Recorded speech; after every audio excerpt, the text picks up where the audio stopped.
Alright, hello everybody. Today is finally the day I do a breakdown of the Game Boy video, mine and Disico's recent fiasco. I say recent, but it has been going on for the past, I don't even know how many months. This video's been a long time in the works. Um, but this video has taken a long time, not necessarily in terms of like straight work hours, but it has taken a long time in terms of a lot of back and forth, and you'll see I'm going to get into it in a second. I got to a good point in the video, and then I just ended up restarting the whole thing because I wasn't happy with it, which is, I guess, a good segue into just getting this thing rolling. So this is the first cut of the Game Boy video, which did not reach the public. This got to around where part 2 is in the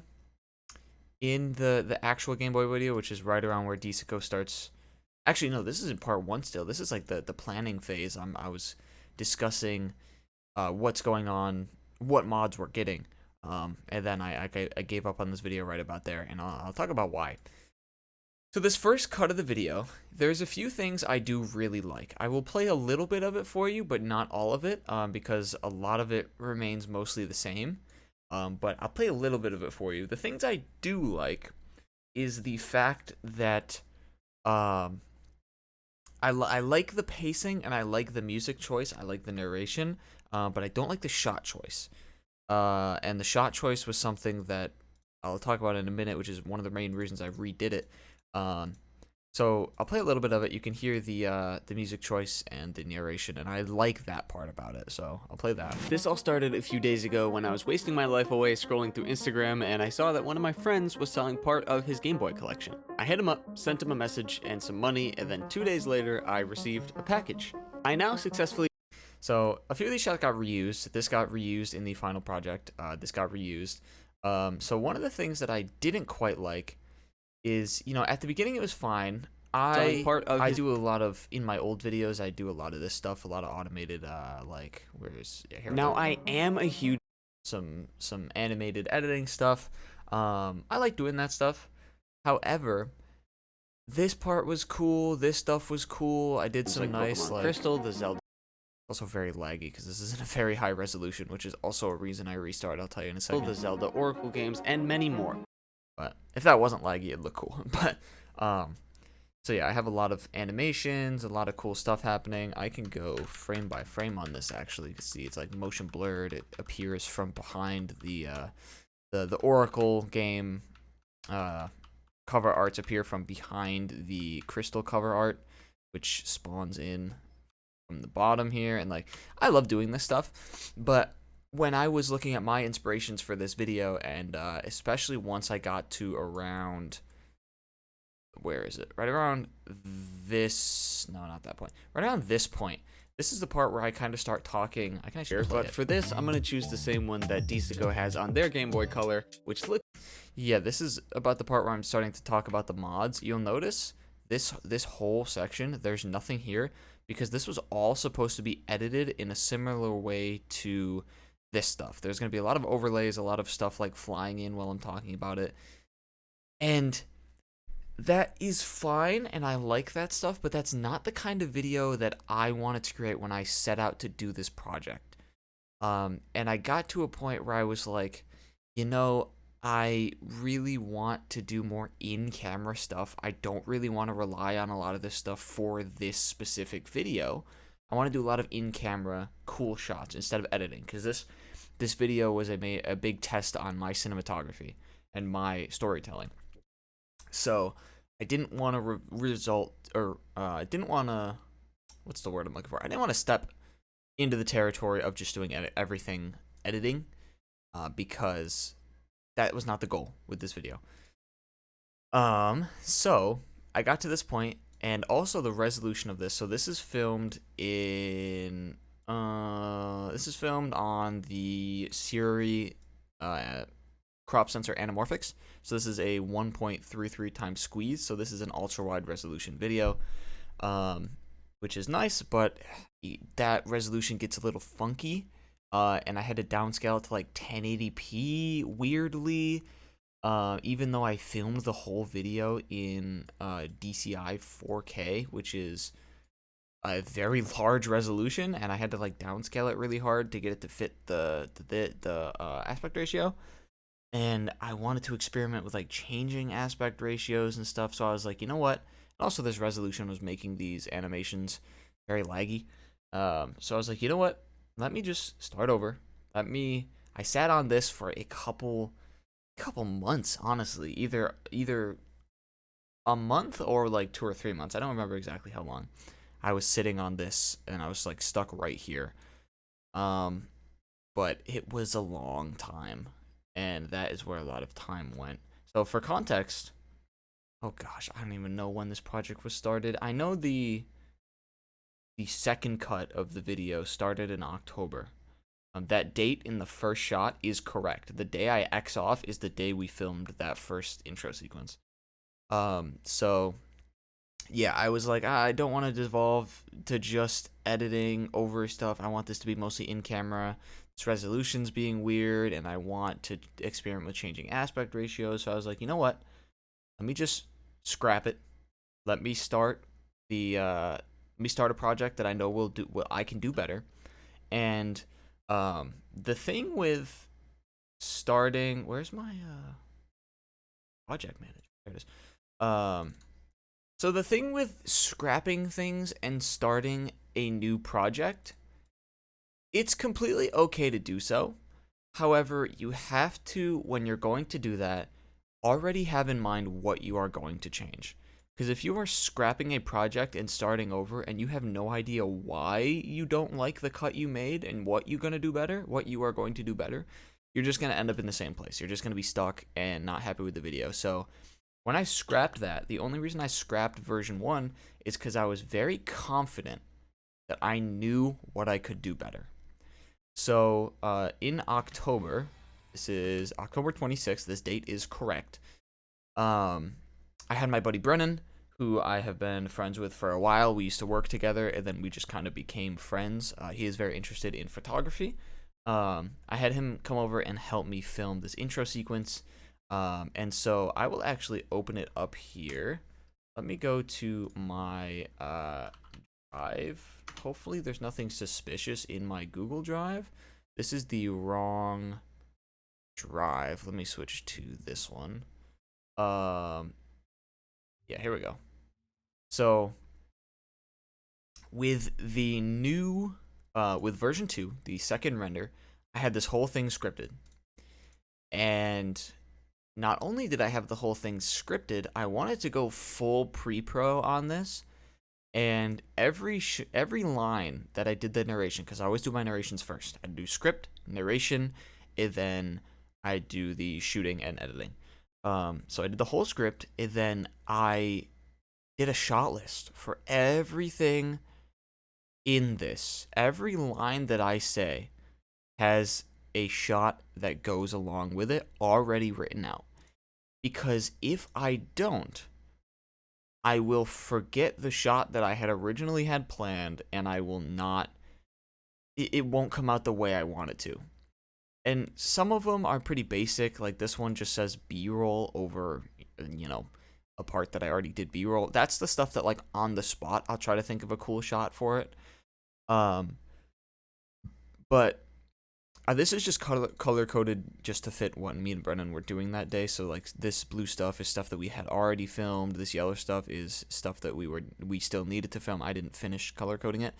And this stuff was stuff we needed to get the rest of it. Those color grading, or not color grading, color coding, depending on what we were doing that day. But so I had this whole video was planned before we started shooting, and that helped tremendously, because it is already difficult getting me to focus on, finishing the video. But if I have to focus on remembering the narration, remembering the script, picking shots, as well as picking how it's supposed to flow with the rest of the video, and like what image I'm trying to convey, if I have to focus on that while I'm trying to shoot, I lose my train of thought, and I get super burned out halfway through shooting. So this eases a lot of the weight So I did this first. So all this is scripted, and it is all shot listed. Of course, some of them didn't quite end up. I just had better ideas in the moment, which that is the thing. If you do something like this, don't like this. I originally was supposed to write Act 1 on a piece of paper and slide it into the frame, but like I got there and I was like, that doesn't really make much sense, so I just scrapped it. So feel free to like modify it, but having some kind of outline for most of the shots helps tremendously. Um, so yeah, this is Brennan's arm, and yeah, he helps with a ton of this stuff. So I'll kind of go through the production of this, and we'll go from there. So this adjustment clips here. One of them is the film emulation that I use for my color grading, which I cannot put on right now because it is very taxing on my computer and that will probably lag the video. So for now, I just have this bottom adjustment clip that is just a Rec 709 conversion because I film entirely in B-RAW because I film on Blackmagic cameras. So this is all in B-RAW, so this is just a Rec 709 conversion. So, a lot of these shots are just for the purpose of storytelling. There's not too much to these shots. It's just some basic, some basic camera work. I tried in a lot of these shots to have, like, I forget exactly what it's called, but like shooting the dark side. So my light, you form basically. I'm gonna draw this little paint thing here. So you have your subject here, and let's say it's facing this way. Shooting on the dark side is one of the easiest tricks to like making any film, any shot look somewhat cinematic. And then so your camera is going to be here, and that is going to be pointing this way. Most YouTube videos and stuff, well, actually, most YouTube videos and stuff will have, camera here, whatever. I don't even know what that was. Camera here, and then light here. So you're lighting directly on with the camera. And that gives that YouTube, like, clinical, in my bedroom, like, look. That is what gives it that. However, in cinematography, it is very, very, very, very, very common, and almost in a lot of films, 100% guaranteed, if not broken this rule for stylistic reasons, it is almost a rule to follow that you put your camera here, and this could be interchanged with left, right. You can have your subject facing, different ways. It's all, you mess it around based on the scene. But you put your light here, or you put your camera here.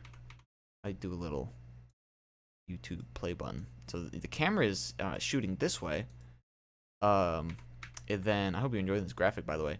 Your light is here. So you are shooting on the dark side of the subject because your light is hitting the left side and you are shooting a 45-degree-ish angle on the right side. You don't want to shoot from here to here, like in the direct sides like that. You want to be at like, 45-degree angles, and you can change the light source if you feel like it. There's a ton of, you can always move this around, but the general concept is to shoot the dark side of your subject, and the reason for that is that cinematography is at the core all about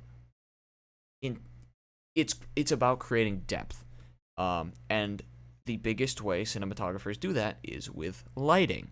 And this is the easiest way to give any subject depth. And if you'll note you see like YouTube videos and stuff where they just light straight on. It just looks flat. It looks boring. It looks bad. So any kind of cinematic lighting always begins with the foundation of creating depth and shooting on the dark side of your subject at like 45-degree angle. It always kind of comes back to some kind of triangle. That's how I usually try to measure it. That is the easiest way to create depth, and that is the foundation of cinematography. That rule is like the foundation of basic shooting. So some of these shots don't have it. Like this one doesn't really have it because I just like the way the shot looked. This shot was an accident. I recorded the wrong line, and I was like, I'm gonna redo the shot anyways because it looks bad, and then I just ended up using it. But anyway, going back here, so that's an example of it. You're shooting into the dark side of my hands, and it's a very soft light. You want to use soft lights when you do this, so you don't get harsh shadows. Um, some of them, like I was here, a scrolling my good life away example, this dark side of my face here. This light could have been pushed a little farther back, to give more shadows like around my eyes. But regardless, it creates that dramatic Something and part of cinematic look. This is an example of a shot where the light is too far back. It's almost like behind the arm of this jacket here. So when these flaps fold over, this whole thing goes dark, which is unfortunately a shot I wish I would have fixed. I wish I put the light a little bit further in front of him when he was doing this, because it would let you still see some of this stuff. Also, I just realized there's still tape. The original idea was to tape this Game Boy like inside of here, but it didn't work, so he just like held it through his thing. But there's still tape on it. I didn't even notice. I will also shrink this down a bit because we don't need that. That's probably better for you. So sent him some money, and then 2 days later, basic text overlays. Not too much going on. I believe in this shot, Brennan was actually holding this box, and then I like reached in and grabbed it. I now own. This is the anamorphic shot from the original cut. I just reused it. So at the time of doing the first cut, I only had the anamorphic lens, but in order to do this video, I needed a regular, just decent zoom lens. So off of my good buddy Tay, I bought just a regular zoom lens. So this is all filmed in just regular 16:9. And then I wanted to fit the theme of changing aspect ratios in order to represent the flow of time, because it's like commonly associated 4:3 is like older footage, 16:9 is like modern internet era footage, and then 21:9 or let's like 2.3 to 1, I don't know the exact ratio, is more cinematic, like Hollywood footage aspect ratio, I guess. So I wanted to kind of do the changing aspect ratio throughout the video thing, to kind of fit that. The whole video is in 16:9 on YouTube. It's just black barred. So this stuff is just black barred, but the actual widescreen footage is actually shot on anamorphic lenses. Like this, you can see because I have the anamorphic flares. This is actually a widescreen shot. It is zoomed in to fit the vertical dimensions of the video, but it's actually a widescreen shot. So yeah, this is just black barred. I don't really have shame in doing that. This is an old shot I reused. So the annoying part about this was a pain in the ass, is that, you can see my Christmas tree still up here. The pain in the ass part about this is that the original Game Boy screen is not backlit, so you only see it if there's atmospheric light coming into the screen. So I had to shine a light at the screen, which just put a glare on the screen. So this was a nightmare to film, because if I didn't shine the light hard enough at the screen, or like it was at an off axis, the screen wouldn't light up and you couldn't see shit. So it was a pain in the ass. I now had both a Game Boy Color and some playable games, but specifically for this video, I bought a slider, which is very, very nice. I love using sliders. This is a good example, creating depth using the off-axis lighting. You can see there's shadows under here, where if I would have just lit straight on, and my lighting is not great in this video. There's some really good ones I'll get to later. Then there's some, like this shot is like kind of meh. The lighting is fine, but the backdrop is just really lame.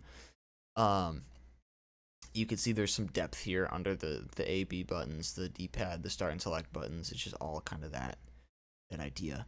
So I hit up my friend Disico, who has experience modding the Game Boy lineup, and we got to work.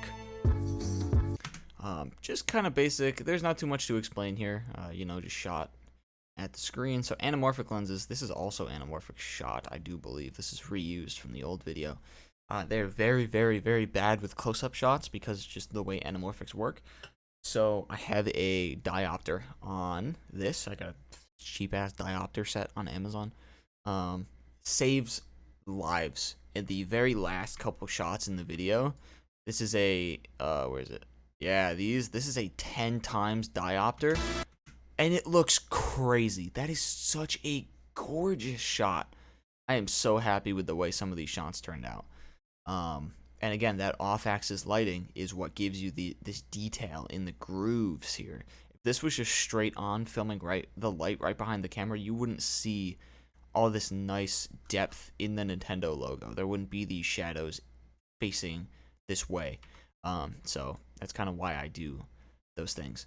So, a lot of these shots, there's not too much to talk about. This right here, this little Club Penguin guy, is when I started realizing I should make this video a little bit more funny. So the first portion of this video is kind of more serious. It's very, if you've ever heard of a YouTuber called Gox, he's like one of my largest inspirations. So there's a lot of Gox inspired stuff here. Notably, the shot where I pull it out of the box, that's a very Gox inspired thing. Huge ups to that guy, does amazing work.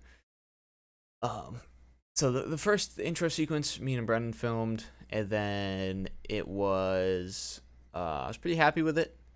And there's not too much to a lot of this intro sequence. It's pretty self-explanatory. But this part, we did all this stuff. These shots here, these are actually pretty good to talk about.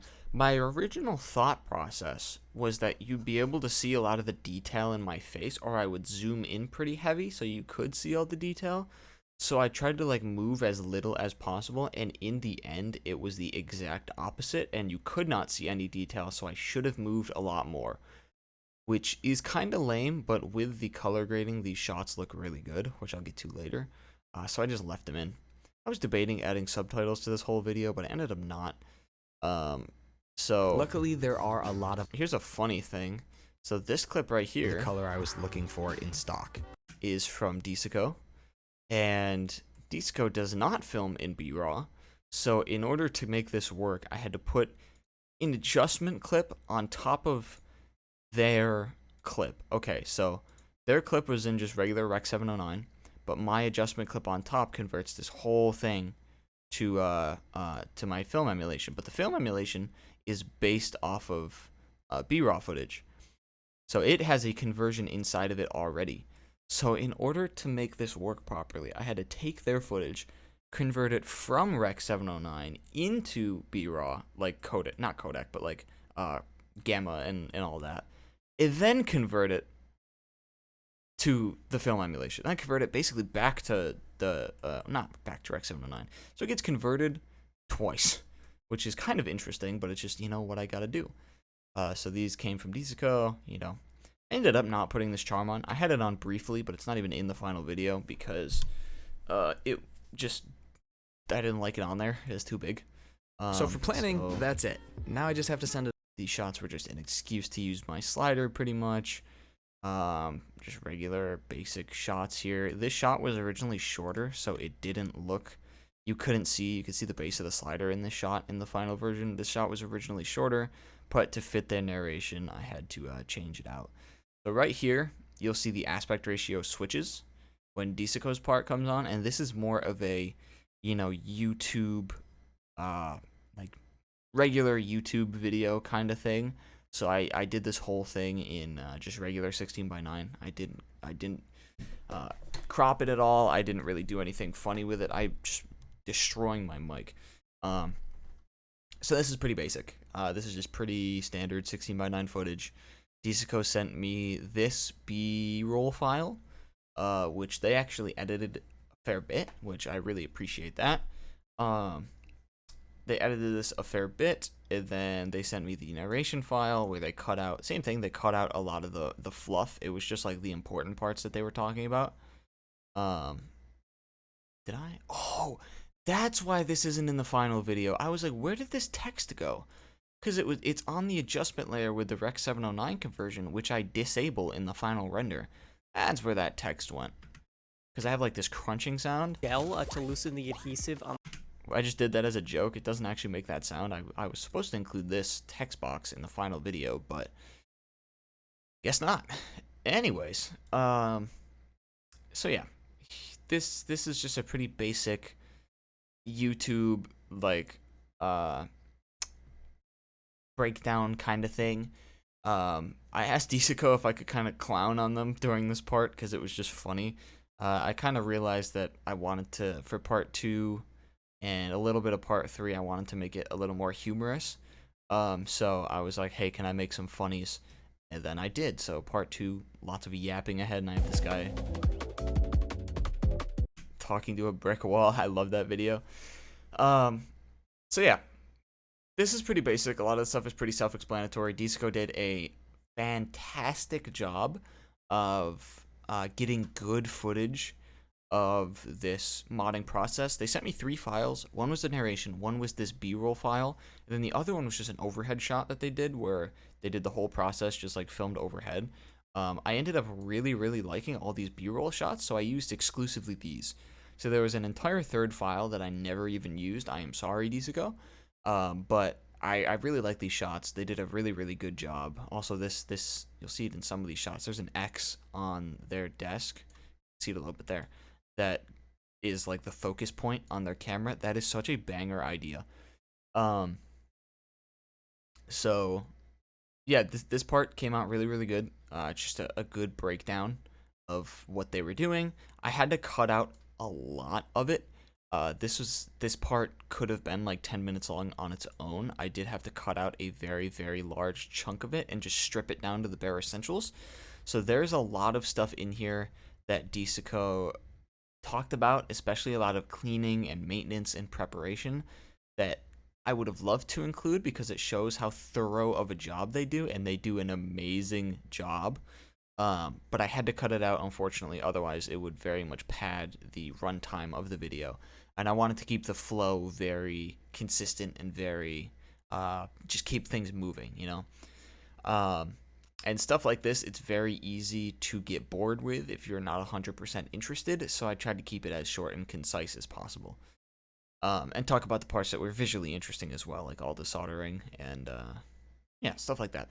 So, yeah, Disico did an amazing job with the modification process, and there's a lot of cleaning and maintenance and stuff and testing that I unfortunately did not include in the final video. But, yeah.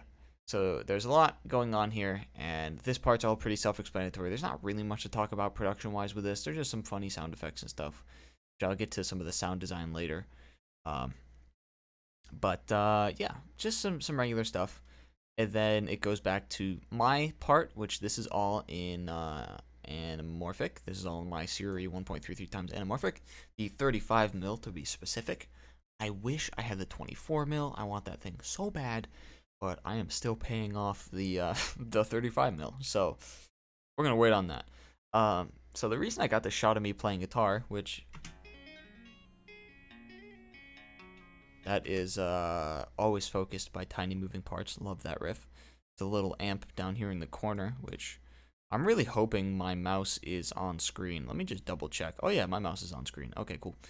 My little amp here. It's a tiny little amp to Black Star something. I don't know. It's really good, really cool. So I had that facing towards the camera. You cannot see it because the jack on this guitar is in the back. It's a Charvel DK24. Love this thing. But yeah, the cable's coming out there. This is camera audio. It is very quiet. It is supposed to be. It is not supposed to be a major thing. It's just a little kind of showing that I'm waiting, kind of doing something else when the knock on the door comes, and then I get my package. So the reason I'm playing guitar here is because the song that comes on during this part, I will solo it here. That is me playing guitar. This is the collaboration song that me and Disico did, which this is kind of where this whole thing started. I sent Disico a little guitar loop just for funsies because we had been talking about making some like, I'm very big into like Midwest emo and like math rock and stuff, which if you've ever heard of those genres, that is kind of where this guitar style comes from. I can even turn the volume up on this.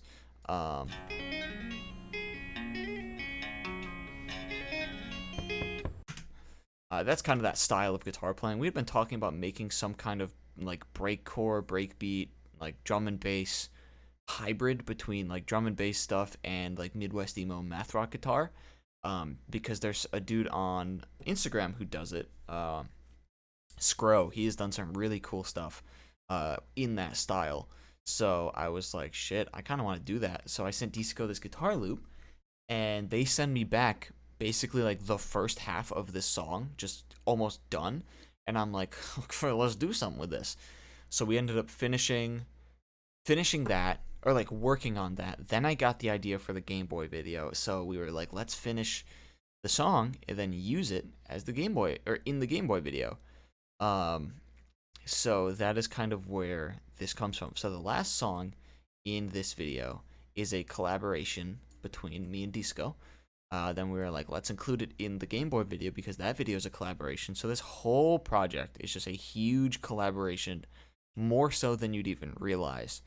And the thumbnail and the title and all that stuff, we were kind of workshopping back and forth. I would send them something, they'd give me their input, and we were like, I wanted to make sure that Disico was happy with this project as much as I am. So we kind of talked a lot of back and forth. So that's kind of why there's a guitar shot here. There's also another guitar shot there, and there's another one because that is actually me playing guitar in the song. After a few days of not so patient waiting. Dude, where is this guy? So this is a funny little thing. In one of my old videos, I made a me getting a text from a USPS guy. And I just did it again. I like revived it, and it says, "Hey handsome, you got my package." And then the UPS guy is like, "Please never call me handsome again. My name is Chad." That was just a funny little thing I thought of on the spot. So just basic, grabbing the package, sitting down, my jumbotron. Love this fella. Yeah. I do also have. Ooh, let me not forget to go over the thumbnail since I have it.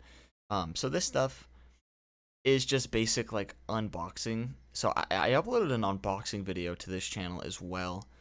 The amount of love and care that Disico put into this unboxing experience and this whole thing is insane. They printed custom stickers for me. This whole box is like handmade, and there's like handwriting on it for all the stuff that they did and all the stuff that they recommend and other info and all that. And the box has my custom Game Boy on it. This is absolutely fantastic. It is unbelievable the length that they put a custom sticker on the Easy Flash that has their name written on it. It is absolutely insane the length that they went to for this video. So a major props to them. And the unboxing video shows a lot of that. So, some kind of basic B-roll shots here. A lot of this is, like I was talking about, shooting on the dark side of the subject. This is just like setting the product on my desk. So this is actually a cool shot. This is used, how I did the shot is I took a tripod and I extended two of the legs. So now I have this bipod basically.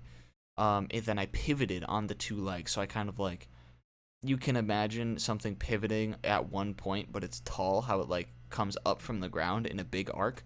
That's what this is. So it's facing kind of towards my ceiling a little bit, and then I brought it, it's like, you can see my mouse here, it kind of is this big arc here. So my Game Boy was right here on my desk, the box, and I did this big arc swing in till the camera was pointing at it. Disico, I've known about that trick for a long time, but I kind of forgot about it, and then Disico did it in one of their B-roll shots earlier in the video. It's when I show the shell, which is here. They did it, and I was like, that is a banger idea, so I'm gonna also do that. So it kind of comes full circle that they did it, and then the big reveal, I do it too. So that's how I did that. And then all these have diopters, and this is shot in full anamorphic. This is just with a diopter on it. This is just handheld. I don't have a gimbal, so this is just handheld. This is just handheld. This is obviously handheld. This shot did not stabilize well, so I just left it unstabilized. There's that little reveal slot, and then there's that little guitar clip, which is cool, and yes.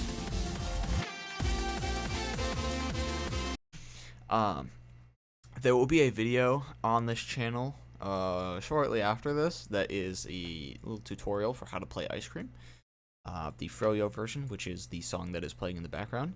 This is just the first drop of the song. This song has like a breakcore D&B section. It's not really breakcore. It's just like a nice drum and bass section.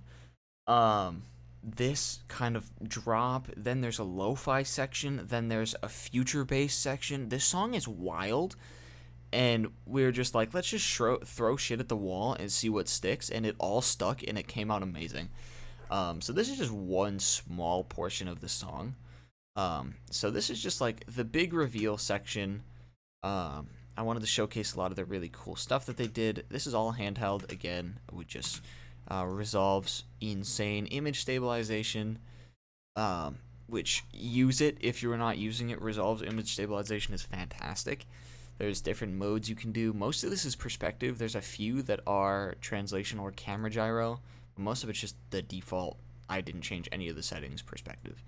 And then here I kind of wanted to showcase how nice the screen is. So originally I was going to put text on the screen that said like, especially once you get here, you can change the grid on this screen. So right there, right here you have a square grid. Right here there's no, oh, hello? I'm going to go back a frame. Right here there's no grid, and then you can turn on the line grid, or I think there's another one. Yeah, you can turn on some like, it almost looks like a CRT. Like the actual color grids. I was originally gonna put text on screen that said like, oh, changeable color modes, but that didn't quite fit. So I just kind of left it to more of a visual like storytelling thing, where you just kind of look at it, you like get the idea. Oh, the screen is changing. Then I show the custom stickers, a little bit more of the box. In every single video, I include a shot of Junior. And now that I have Ron, this is the first video that I have Ron, who is this guy. I include a shot of them in every video. In this video, there's 2 shots of Junior. And then these shots, absolutely gorgeous. I am so proud of these. This is just 10 times diopter, sitting with the kind of off-axis light. And diopters plus anamorphic create this super, super soft, like, barrel distortion, which I actually really like. So the edges of the screen here kind of get some like chromatic aberration. They're sharper in the center than they are on the outside. You can see the colors. Chromatic aberration is very apparent on this on these D-pad here. There's kind of like some color shifting here happening here. Like the shadow has a blue cast to it. This was a purely white light, but there's like just some aberration there. I actually really like that when it's done tastefully. And using heavy diopters on anamorphic lenses does that, and I really, really like that look. So the big reveal, I will play this big reveal just so you guys can see it because it is very short. So I'll just play it because I am very happy with it, and then I'll talk about this ending real quick. I have been waiting for this moment for a long time.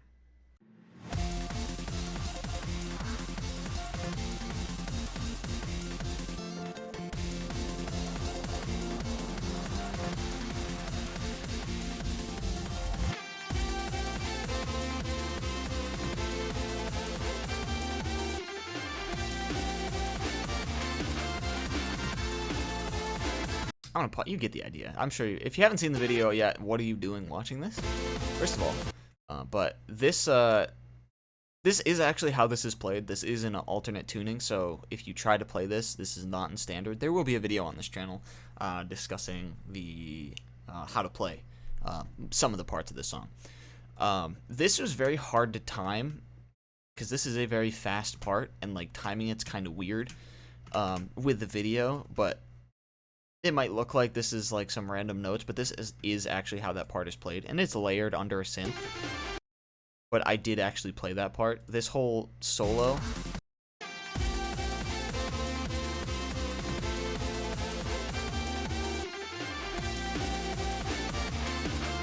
that's one of 2 solos in this song. That's not even a solo. It's not a solo. One of the 2 lead sections in this song for guitar, and that is actually played.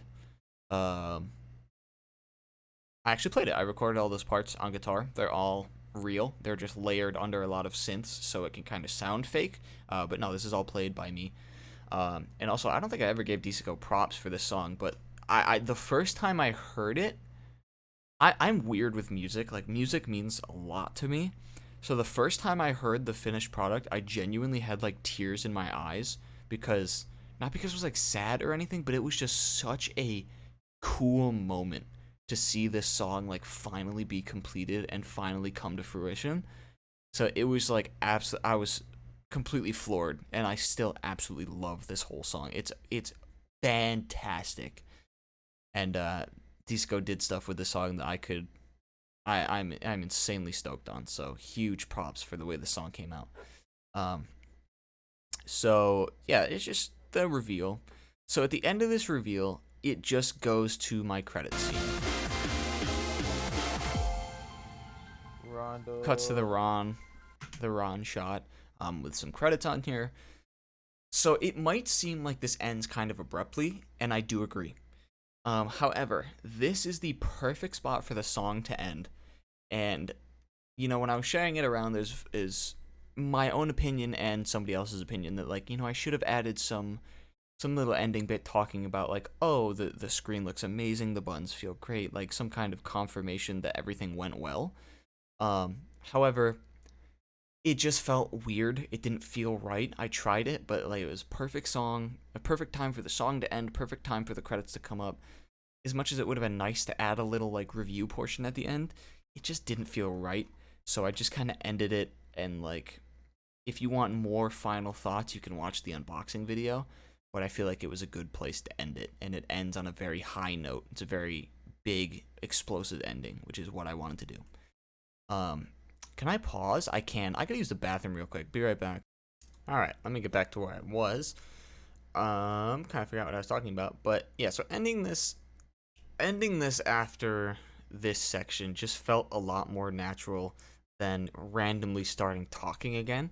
And I really, really, really wanted to use this drop of the song for this B-roll section. So although it may seem like it ends quite abruptly, it feels better than if I were to just start talking after this. So I just kind of put the credits there and just called it a day. So briefly going over the sound design a little bit, all sound effects are provided by Epidemic Sound, which is a fantastic service that I very often use. There's not too much going on. Some basic sounds to suit the shots. Every time there's text appearing on screen, there's like little dings and stuff. Pretty basic sound design. Oh, this is a funny one. Here we go. Sub drop.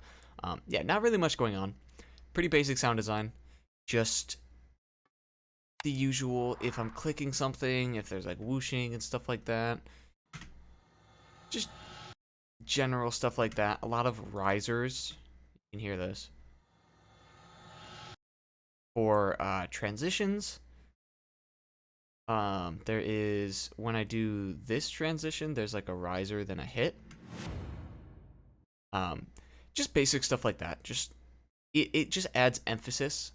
You can even apply this in just regular, like, YouTube videos that are not like this in depth. You can use it in pretty much anytime there's a major transition in your video, like a major scene change, or like a section is going to change to a different section that's a different topic. Adding some risers and stuff just kind of adds a little bit of movement, and a little bit of a significance that is like, hey, this is a new section, this is a new scene. Because if you don't do it, sometimes it kind of all just melts together, not in a good way. So adding some risers and some hits and some, like, just sound effects. There's like a door creaking, and then a little sound effect when I pick up the box. Just stuff. There's that. And what is this one? Oh yeah. It just adds a little bit of nuance and a little bit of depth to the video, and a little bit more life, which is a huge, very important thing. Realistically, I could have gone a lot crazier with this, and everything could have made noise. But I feel that was a little overboard for this video. So it's just really basic sound design. Some of this stuff was already recorded beforehand. Like that is just in the actual video. Same thing with me playing guitar. So super basic sound design. Not too much going on there. Some videos or some projects I've worked on in the past have a lot more going on in terms of sound design, but this video didn't really need it. So color grading, I will go over that because I will show you the shot that it is very apparent, which is this shot. So for color grading, I exclusively use Cineprint 16. It is a film emulation plugin. Power grade, not even plugin. So this is what that looks like. I absolutely love film emulation. I love the warmness. I love how these trees turned into like a bluish green. I'll go over the actual settings in a second, but I love everything about film emulation, and Cineprint is very, very good for very, very cheap. There's another one, I think it's called Devolver? One of those two, something like that, and it's like $250, and it's like a full plugin. But I think it's something like that. Devolver is the name of a game company, so I don't think it's that. It's something along those lines, I believe. There's a lot of different film emulations, but Cineprint is not a plugin. It is a power grade, which is basically a series of nodes, because Resolve is a node-based software for color grading. It's a series of nodes that uses Resolve's own plugins, or own effects. Sorry, not plugins. There's no plugins involved here. A series of nodes that uses Resolve's own effects and nodes to create this look. So you don't have to install anything besides the power grade itself. The only thing is to use I believe the halation and the grain, you have to have the full version of Resolve. Everything else you can do with the free version. I do have the full version because I got a free code when I bought my Blackmagic camera. But nothing would change if I had the free version, except I would have to turn the halation off.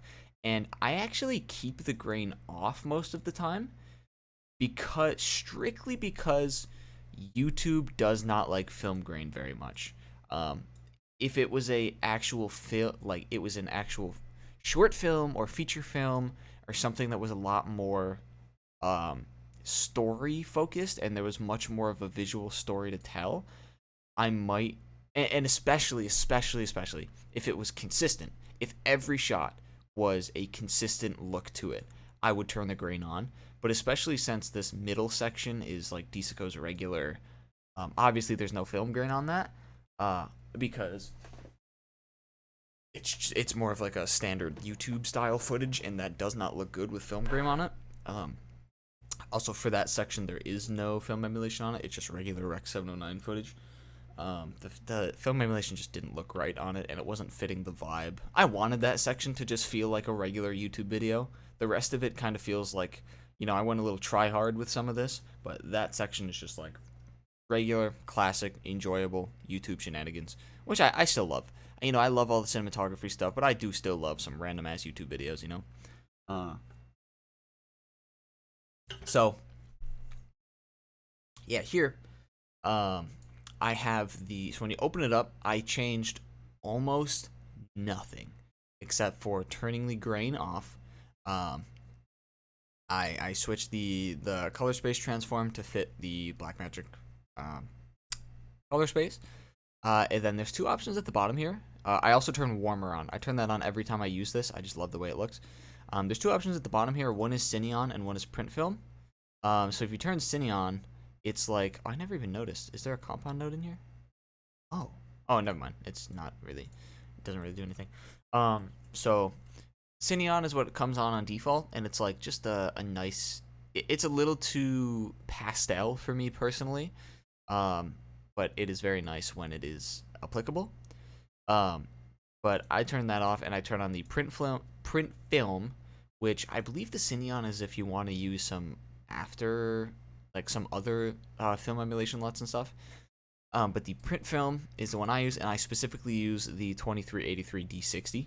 These are all just different legendary film stocks. 2383 is, I think, the most, that's the one. That is the film emulation film stock. That is the film stock for a video, I believe. I could be wrong, but I believe those are the numbers. I think I remember. It's the Kodak. I think it's a Kodak 2383 film. That is the shit when it comes to film emulation. So there's a bunch of options to choose for. I don't exactly know what the D65 and D60, D55 does in terms of the actual film itself. I know in how I've observed it, it is that it just kind of makes it warmer or cooler, kind of changes some of the tint, the colors shift a little bit. I just use the D60. I do really also like the 3513, but I think the 2383 is just, it's perfect. It's exactly what I would imagine when I look at film emulation. So Cineprint 16, it's like $60. Works with the base version of Resolve, but you do have to turn off the halation and the grain. You can replace the halation's tough. Halation is a big thing in film emulation, and it does a very good job. For those of you who don't know what halation is, I will actually pick a scene that it is much more apparent, which is going to be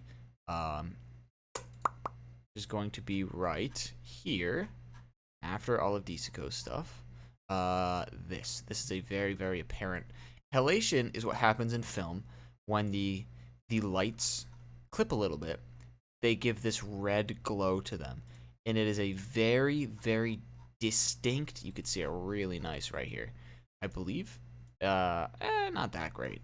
It is a very, very, very distinct thing that happens. It is very difficult to like perfectly replicate. Halation is usually a red tint. It doesn't always. Oh, here is a perfect example. It doesn't always have to be, but typically it is a red tint that kind of blooms out a little bit. It is a very, very distinct characteristic of film, and it is very subtle, but adds a lot of realism to the film emulation. Some shots it is much more apparent than others, but it adds a lot to the film emulation, and it is unfortunate that it is difficult to do without the Resolve's halation effect is actually really good. I believe this is all just built off of that. Never mind, it's built off of, holy shit, I have never even looked at this before. Never mind, this is all hand done. Okay. Anyways, yeah, if you want to build your own halation, you can do all this, but I don't know how to do that, so I do this. So yeah, it's just Cineprint 16. One of the best purchases I've ever made in terms of editing tools. I never really believed in like buying like LUTs and buying color grades and buying all that. And then I bought Cineprint and I was like, oh, I get it now. This is a million times better than I could ever do. And I really don't know how to color grade. I'm really ass at it, but Cineprint just does it for me, and it looks phenomenal. It looks absolutely insane. So this is what the shot looks like before. This isn't just B-raw log, and that's with Cineprint. So yeah, absolutely fantastic. So yeah, there's the color grading. That is on all of my footage. It is not on Disico's footage. It's just on mine. So all of my footage has Cineprint on it. These two, the Cineprint in the beginning and the Cineprint on the end, I believe are the exact same. I just they're just split up because Disico doesn't have a Cineprint on his. And all I do is I color grade. I really like the colors. If you turn the warmth node on in Cineprint, I really, really like the colors that it gives. So the only thing I do to my clips is I white balance the clip itself. And then I will adjust the contrast, the exposure. I'll adjust the light values.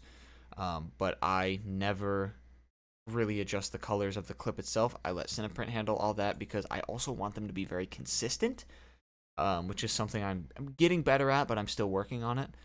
Some of these shots are like slightly warmer than others, and the diopters change the contrast a lot, which is something that kind of sucks. Adding a thick piece of glass in front of your lens obviously is going to change the contrast, but yeah. So that's really it for the color grading. That's really it for the whole video. But there's a few other things I want to talk about. If you follow my Instagram, I made these little ads. This is the first one. That is the video. That is the launch video. And that is just, synced up to the song. I'm gonna get rid of the adjustment clip here because it's gonna lag, but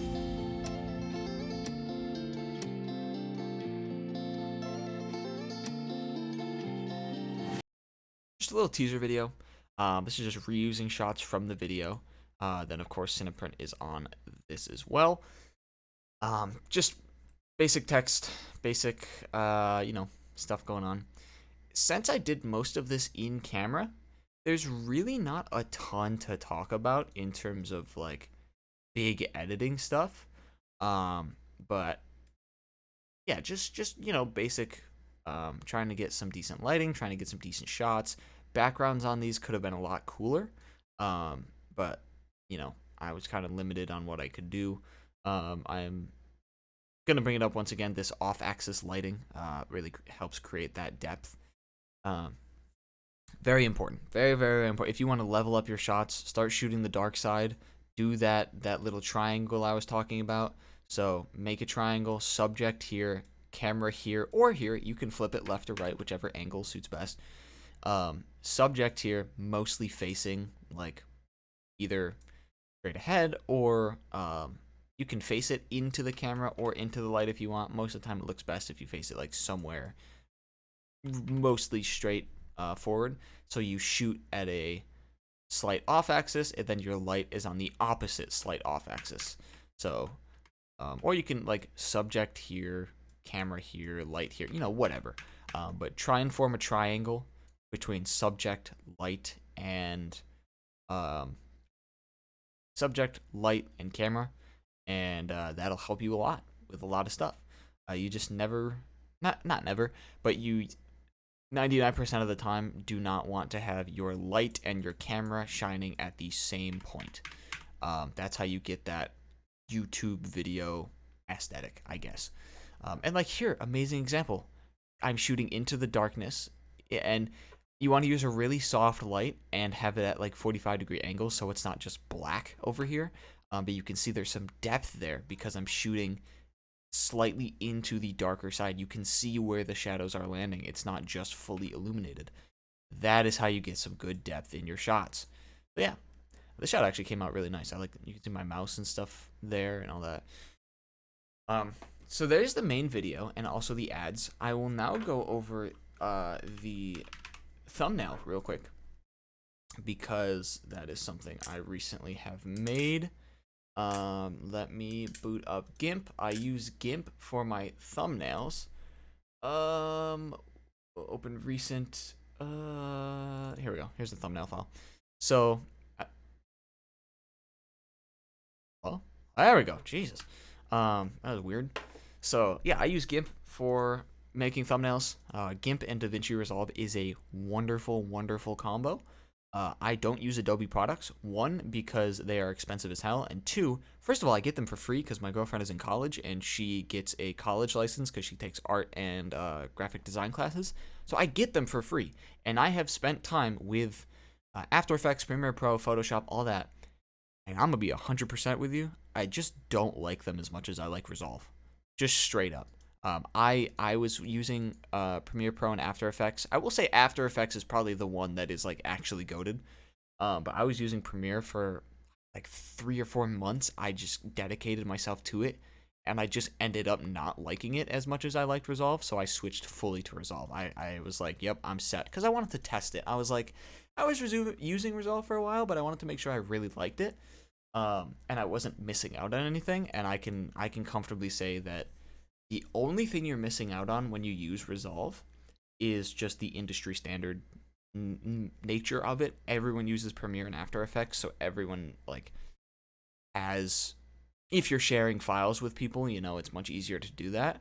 But if you're doing personal projects where you're not really sharing files with a large group of people to edit, like if you're just editing the whole video, 1 or 2 people is doing it, Resolve is just so much better.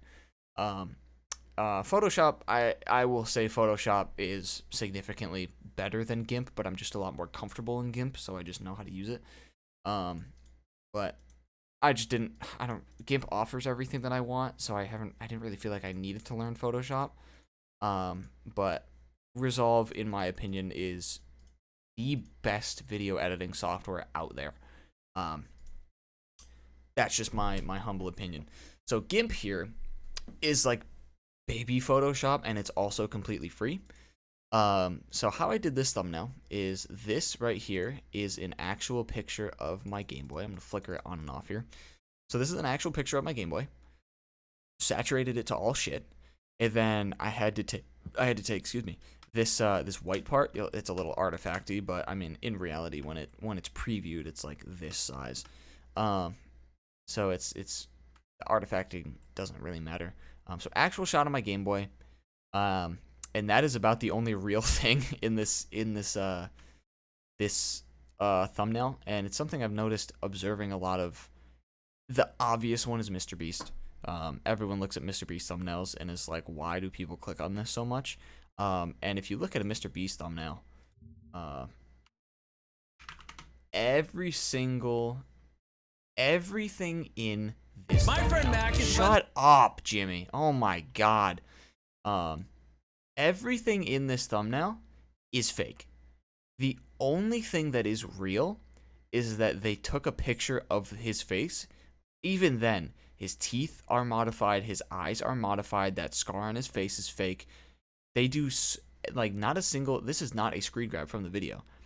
And that is one of the things that makes Mr. Beast thumbnails so incredibly, like, eye-catching, is that everything is fake. Everything is its own image. Nothing is, like, this one, I spent 50 hours buried alive. He did not wear this tux and take a screenshot of his hand and then take a screenshot of his face or a picture.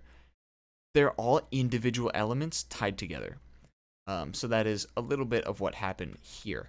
Granted, not nearly that insane because this thumbnail is not anything close to that style.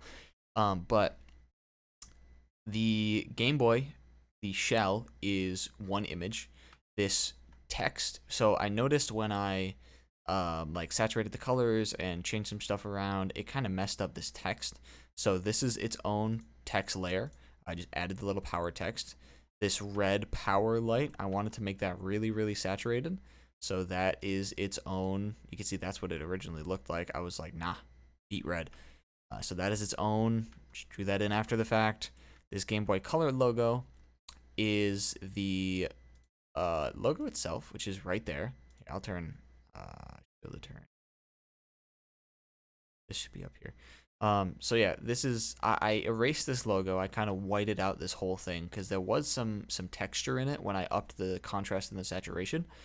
So I just whited out this whole thing, basically, this whole border around the screen. And I threw the colorful Game Boy logo in there because I wanted to have this color be colorful. Funny enough. Gave it a little bit of a white border here so that it appears almost like a sticker, which is a little trick for you. And then give it a shadow. So if you put you can see if I do it this way, it's kind of, if you give something a white border and then give it a shadow, it looks like a sticker, which is something I've learned to use a lot in thumbnails because it just gives it so much little separation. So this is the background layer, it's a screen grab from Pokemon Crystal. Then I have this like sun radial thing, which you can find these online. I use these in almost every thumbnail. It just kind of helps funnel your eyes to the subject. At least to me, it does. And it's just at a very low opacity, 2% opacity. It's very barely there. So in the unboxing video, Disico made a file on the Easy Flash that opens this image of my cat that they rendered in the original. This is an original Game Boy file, I believe, not even a Game Boy Color.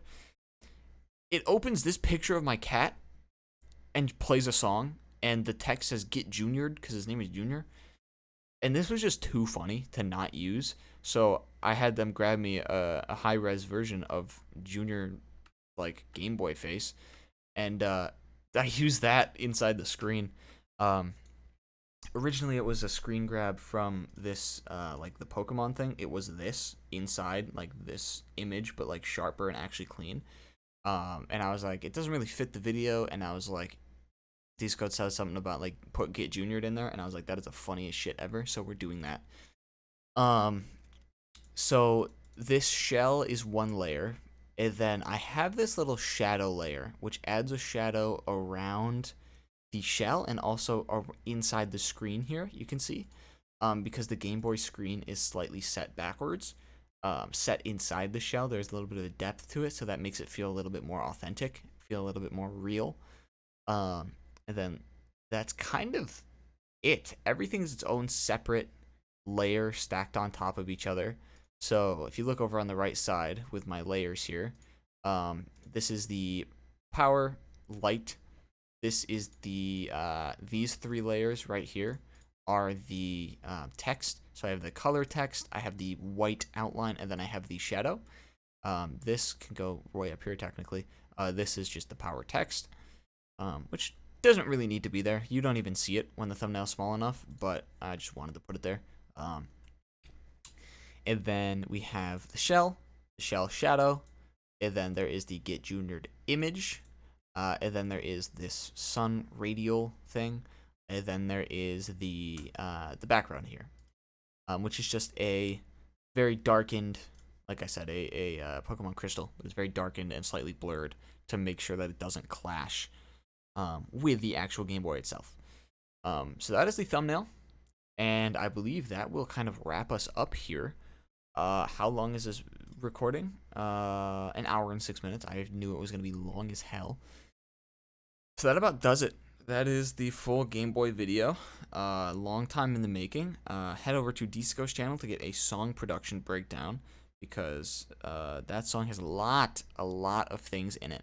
And in this channel, there will also be a guitar tutorial for the guitar parts, some of the guitar parts in Ice Cream. So yeah, thank you guys for watching. If you have any questions, leave them in the comments, and I can hopefully answer them. Yeah, that's about it. I hope you all enjoyed the video. I hope you all enjoyed this whole project. The song should be up for streaming, either by the time this video releases or very shortly after. So yeah, that's about it. I appreciate all of you guys, and see ya.